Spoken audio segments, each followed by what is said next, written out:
கொண்டாள் கூறடா கண்ணா, அவள் தேவை என்ன ஆசை என்ன கேளடா கண்ணா.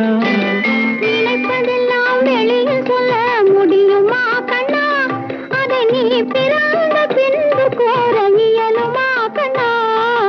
வளர்ந்த கலை மறந்து விட்டாள் கேளடா கண்ணா, அவள் வடித்து வைத்த ஓவியத்தை பாரடா கண்ணா.